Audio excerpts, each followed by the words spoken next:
Welcome back to Nasdaq Trade Talks. I'm your host, Jill Malandrino, Global Markets Reporter at Nasdaq. We're coming to you live from the ETF Synapse 2019, brought to you by Nasdaq and the CFA Society of New York. And joining me for this segment, Steve Feinour is back with us. He's a partner at Stradley Ronon Stevens Young. We're going to take a look at the new ETF rule. Steve, it's great to have you back with us on Trade Talks. So when I first met you a couple of years ago, this was just in its infancy, and here we are. Yep. So in September, the SEC has been a long time in the works. SEC adopted the ETF exemptive rule. Just as a refresher, ETFs don't fit squarely within the 1940 Act, and so they've required exemptions from certain provisions without which they wouldn't be able to operate. ETF rule was first proposed by the SEC back in 2008. Financial crisis hit, got pushed down the regulatory agenda. So fast forward to 2018.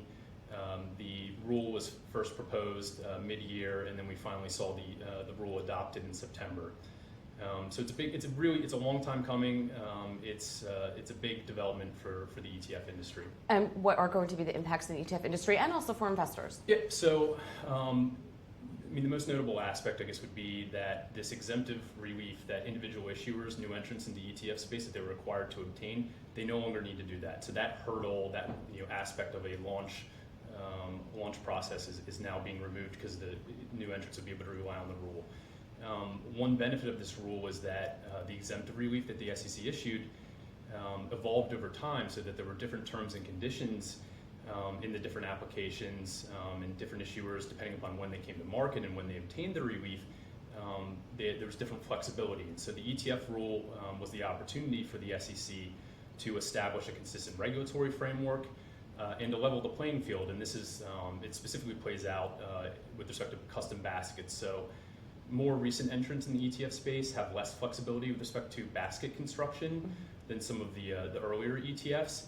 That's a competitive disadvantage because the use of custom baskets enable an ETF to better track its index, to have greater tax efficiency, to have lower portfolio trading costs, to have the arbitrage mechanism work more efficiently because it facilitates creation and redemption activity with the APs, tighter spreads, lower premium discounts. So there's a whole host of really good things for ETFs and their investors that come about as a result of the use of custom baskets. And so now everybody's going to be able to utilize custom baskets. So you're going to see a better functioning ETF product kind of across the industry. Right, and that'll ultimately help investors. Yeah.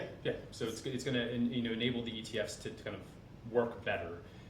There are some, when you compare what's in the rule versus what issuers currently are required to comply with, a lot of the terms and conditions of the exemptive relief are codified in the rule.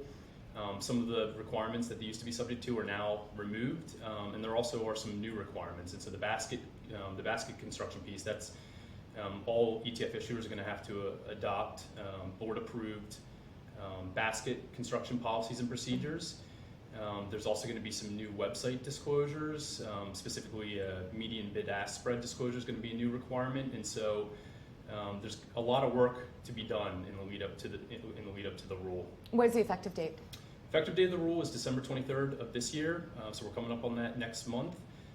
For existing ETF issuers, there's a 1-year grace period, so their exemptive relief will still be valid and they'll still be able to rely on that through December 23rd, 2020.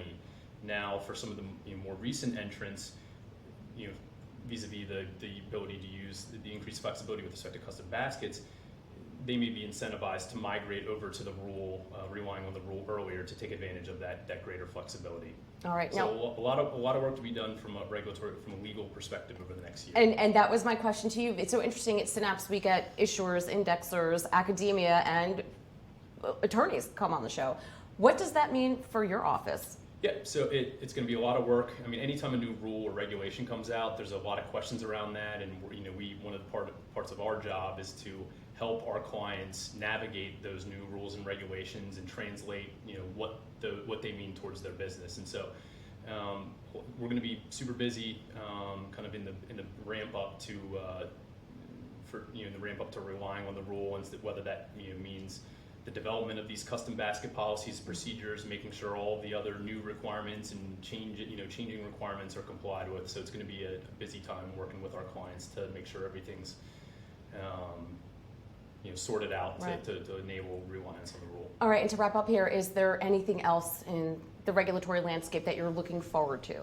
Yeah, so one other really big development this year in the ETF space from a regulatory perspective was the approval of a number of less transparent active ETF solutions. And so earlier this year, SEC approved the exempted relief for Presidian for their less transparent active ETF solution. More recently, the SEC approved the exempted relief of 4 other groups: Blue Tractor, Natixis, which is the NYSE solution, Fidelity, and T. Rowe, with their kind of models or solutions that proposals that they came up with for a less transparent active ETF.